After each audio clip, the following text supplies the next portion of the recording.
Hi kakabsat! It's Sarah J and thank you for watching. Yan nga guys, napunta tayo last time sa city para samahan ng ating Thailander friend para sa kanyang follow-up ng ENT. At yan po, napunta po kami sa friend niya na Thailander din at dun kami na nangalihan. Sadyang napakasarap po guys nung hinanda sa aming pagkain pero manghang lang pero masarap siya guys. Speaking of pagkain kakabsat, yan nga guys, maghahanda ako ng baked salmon na may gulay. Yan po ang aking babaunin papasok sa work. Mga nasa 2 araw din pong baonan yan, 3, depende na lang po kasi minsan pag uwi ko, yun din pong kakainin ko. Mas makakatipid po kasi pag ganun. Since magbabayad ka lang din ng kuryente, ng tubig, eh di sulit-sulitin na po natin. Yan po guys, nagyan ko lang po ng konting seasoning, inihilera ko na rin po dyan, at yan na po yung salmon natin. May konting herbs na rin, salt and pepper to taste, at pasok mo sa oven. Orasan mo lang guys. Okay na yan. Masarap pa. Sok na sok pa sa iyong bulsa. Good morning kakabsat. Papasok na tayo sa work. Morning shift tayo. It's about 6:30 in the morning po. Pero okay lang. Laban. Natapos nga ang ating duty kakabsat. Tara, samahan niyo ako maglakad-lakad.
Hello kakabsat! Good morning ulit at tayo papasok na naman ng another morning shift and nag-snowstorm.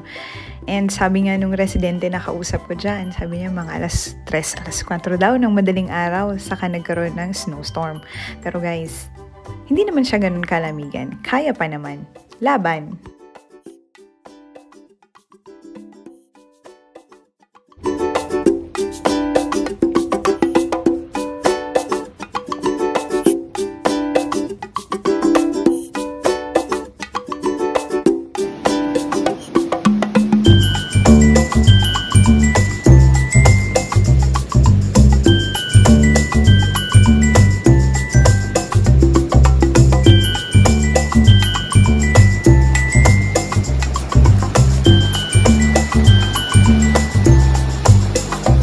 Kabsat dito na-amaze ako kasi yung yellow against the light, kumikinang siya na parang diamante.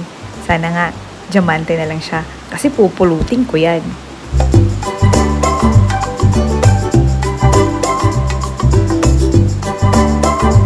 Good morning kakabsat, isa na namang umaga pero ngayong araw na to kakabsat, hindi na po ako morning shift kundi il tavuro na ako or PM shift na sinasabi dito. Yun nga kakabsat, dahil ang aga ko nagising na pag-isipan kong maglakad. Tara!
kakabsat! Tara, pasok na po tayo sa work at nag-i-snow kaya napasuot po tayo ng medyo makapal-kapal.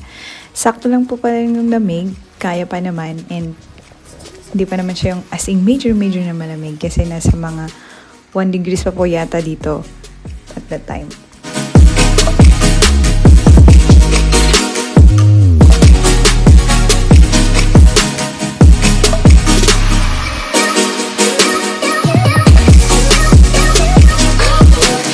At yan nga kakabsat, tapos na ang ating duty at uwian na.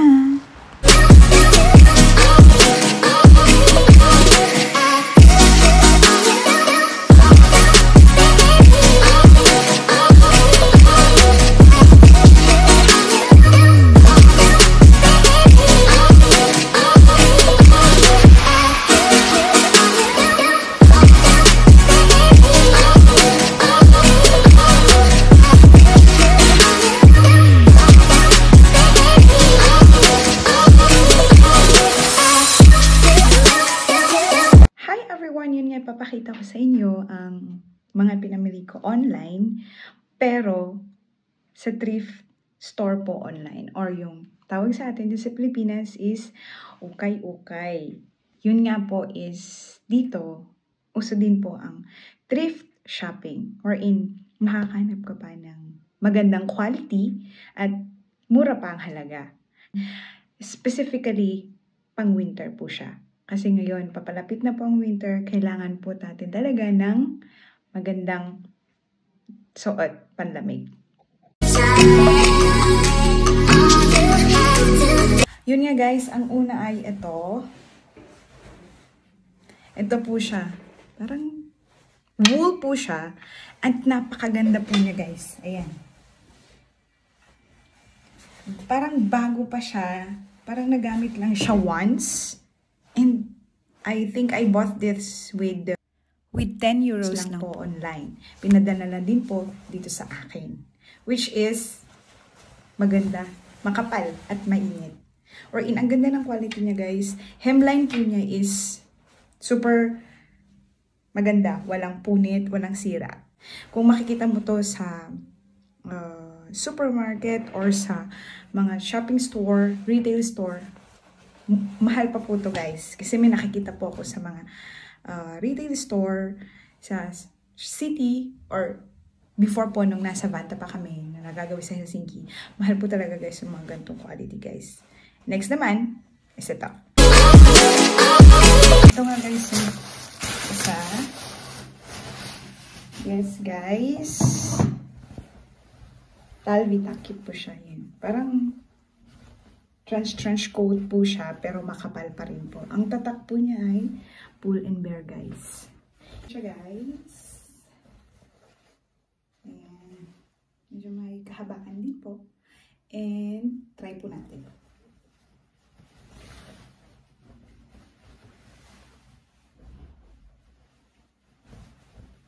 In fairness, maganda po.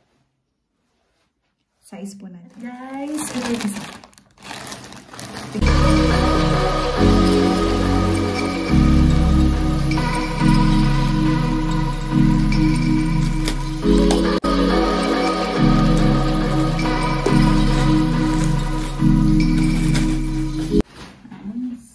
Black naman siya na. Yan. Ang tatak niya ay Holy and White by Lindex. In fairness, ang kapal niya guys. Makapal siya. Try natin.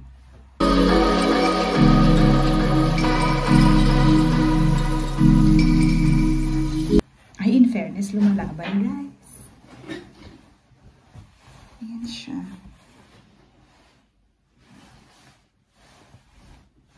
Ganda.